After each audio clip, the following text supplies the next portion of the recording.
UAW leaders will send a letter to Volkswagen executives today detailing decisions that cannot be made without them. Thank you for joining us. I'm Cindy Sexton. And I'm David Carroll. Workers voted to join the United Auto Workers Union by a huge margin, 73 to 27% on Friday. What can VW employees expect in the future? Well, our team coverage begins with Cornelia Nicholson with some history of the UAW. It may seem like auto unions have been around forever, but actually their history dates back to the late 1930s. The UAW was founded in 1935 in Detroit, Michigan. In December of the following year, workers at General Motors in Flint, Michigan held a sit-down strike for 44 days. It led to a breakthrough victory as GM recognized the union. Chrysler and other smaller automakers followed suit.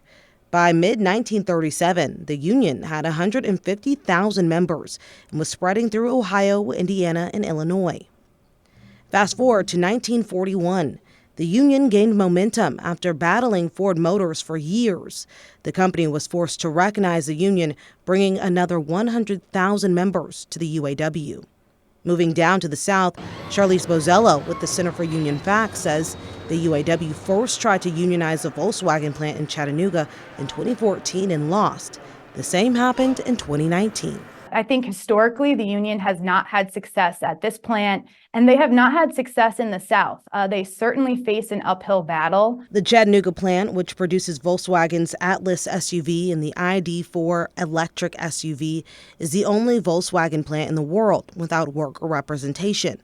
While the union represented some foreign automaker plants in the past, including a Volkswagen plant in Pennsylvania, a Mitsubishi plant in Illinois, and a joint venture in California operated by Toyota and General Motors, those plants have long since closed. Though UAW does have a bit of a rocky history.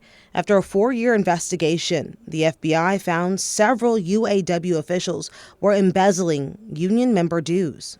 They were using it to fund pretty lavish expenses, high-end restaurants, golf outings, top shelf liquor. The list goes on and on. Bozello says 2 former UAW presidents went to jail for the corruption scandal.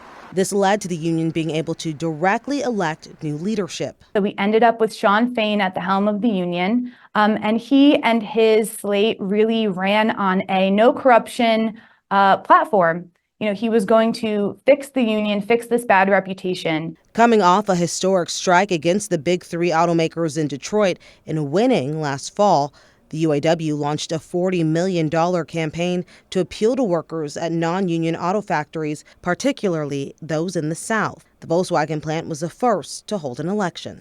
The UAW has now won a victory in the South by adding the Chattanooga Volkswagen plant, making it the first current foreign automaker to be represented by the union.